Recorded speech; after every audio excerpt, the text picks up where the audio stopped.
Assalamualaikum warahmatullahi wabarakatuh. Waalaikumsalam warahmatullahi wabarakatuh. Selamat pagi Ibu.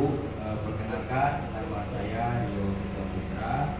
Saya mahasiswa dari Poltekkes Kemenkes, mahasiswa jurusan D4 Keperawatan. Izinkan di sini saya akan menyampaikan penyuluhan tentang kehamilan sehat. Baiklah, kehamilan sehat. Ibu-ibu ada yang tahu belum tentang kehamilan sehat? Baiklah, di sini saya akan menjelaskan tentang kehamilan sehat, ibu-ibu. Pertama, konsep kehamilan sehat. Pertama, menjelang kita menguasai untuk melakukan kehamilan, sebaiknya kita harus mengerti tentang apa itu kehamilan sehat. Yang pertama, penguasaan referensi tentang kehamilan sehat, yaitu diantaranya mengenali tanda dan gejala kehamilan sehat. Diantaranya pertama, mual dan muntah atau yang disebut morning sickness. Biasanya mual dan muntah ini terjadi pada trimester pertama kehamilan.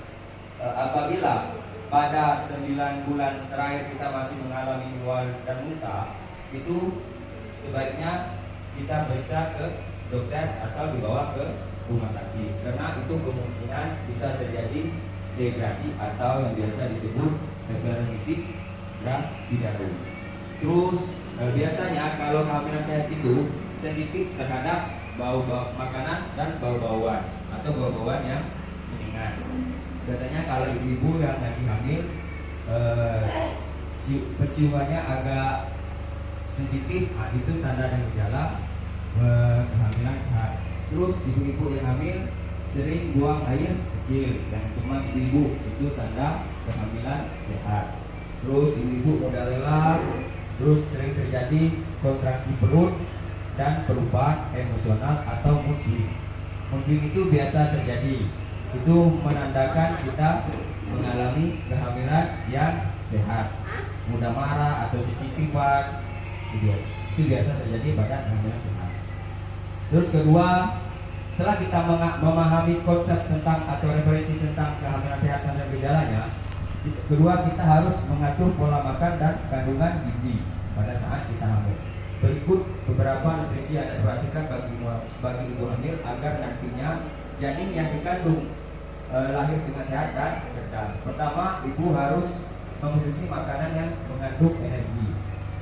Energi pada ibu hamil dibutuhkan sebanyak 285 kalori.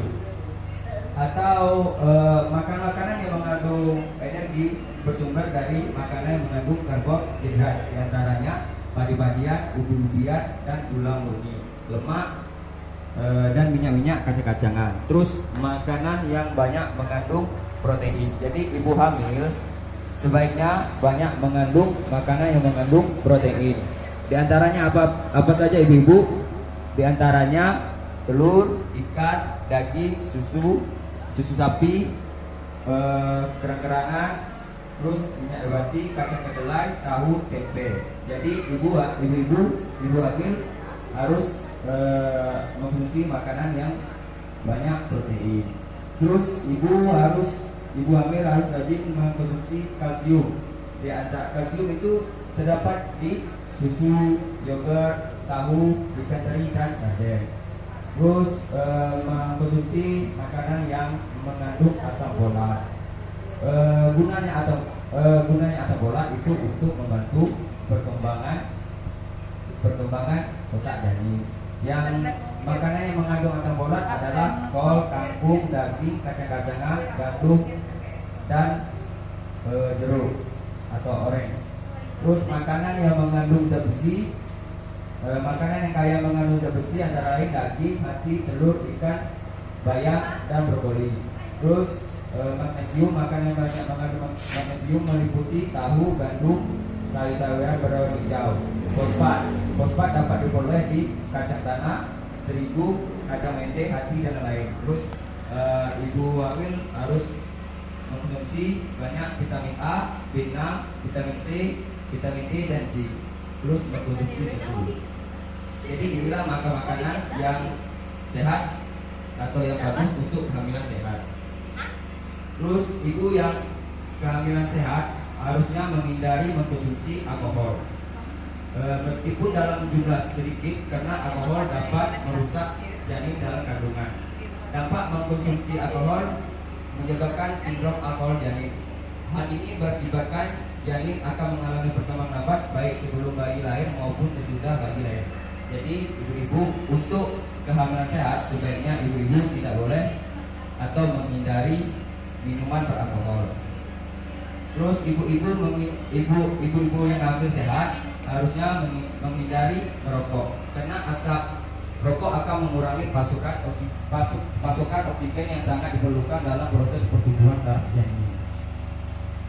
Zat nikotin dalam rokok akan membuat saluran uterus prosenta menyempit. Hal ini mengakibatkan sel-sel otak bayi menderita hipoksia atau kekurangan oksigen. Kebiasaan merokok merupakan salah satu penyebab berbagai gangguan pada janin, diantaranya peningkatan risiko keguguran pada trimester awal, pendarahan trimester akhir, gangguan pertumbuhan janin sampai kecacatan. Jadi kalau ibu-ibu yang lagi hamil atau lagi hamil tidak boleh atau harus menghindari rokok. Terus ibu hamil harus rajin berolahraga. Jadi kehamilan itu bukan alasan untuk ibu hamil bermalas-malasan atau hanya duduk iya, kalau bisa berolahraga. Olahraganya dalam konteks ini olahraga ringan yang tidak menguras tenaga serta melakukan olahraga semampunya. Terus rajin atau rutin periksa kehamilan di fasilitas pelayanan kesehatan atau tenaga kesehatan. Dengan cara ini ibu-ibu bisa mengontrol kondisi kehamilan, maka dapat mengetahui tentang perkembangan kehamilan ibu-ibu. Selain untuk memastikan bagaimana keadaan bayi dalam kandungan sedini mungkin, dokter dapat bertindak secepatnya jika ada masalah kehamilan. Jadi itulah gunanya kita pemeriksaan kehamilan rutin di fasilitas pelayanan kesehatan atau di tenaga kesehatan. Yang ketujuh, kita harus kelola emosi dan istirahat yang cukup. Jadi ibu-ibu yang hamil itu harus rajin istirahat yang cukup dan tidak boleh stres. Jadi ibu hamil itu harus mengontrol suasana hatinya agar tidak ada terjadi peningkatan detak jantung, terus peningkatan pernapasan, tekanan darah, kelelahan, sakit kepala, otot tegang, dan gangguan tidur. Jadi kelola stres atau istirahat cukup sangat penting untuk ibu hamil. Terima kasih, demikianlah penjelasan saya tentang kehamilan sehat. Jika ada yang mau ditanyakan, saya kasih 2 pertanyaan cukup Bu ya.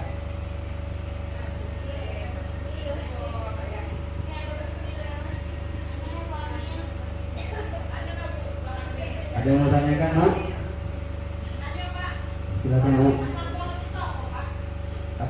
Asam folat itu Bu merupakan ini Bu ya. Asam folat itu merupakan suatu zat yang dikandung dalam makanan. Jadi asam folat itu sangat berguna untuk pembentukan otak pada janin ibu. Jadi sebaiknya kalau ibu dalam masa kehamilan bagusnya mengkonsumsi asam folat. Di mana saja sih makanan yang terdapat di asam folat itu?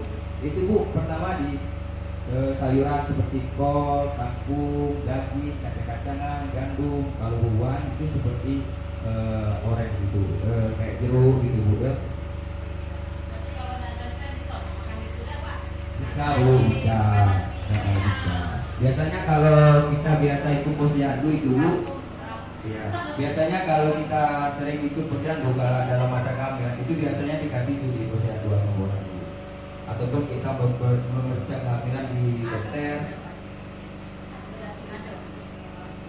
Ada yang lagi? Sudah jelas Bu? Ada yang lagi mau ditanya Bu? Kalau hamilnya sering kaki kerapu sehat tak Pak? Kehamilan tentang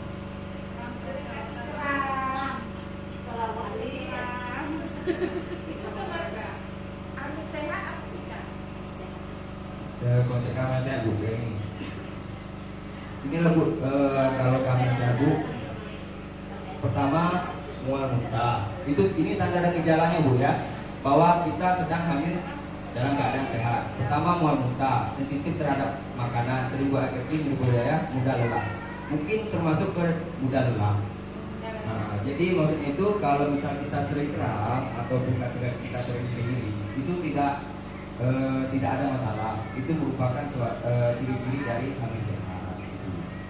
Jadi tidak masalah, boleh yang cemas ya kalau misalnya mudah lelah atau kram di kaki, itu tidak yang membahayakan. Ada lagi mau tanya, Bu? Berarti Ibu sudah paham dan sudah mengerti ya dengan tentang yang saya sampaikan. Mudah-mudahan hamil Ibu saat ini sehat ya.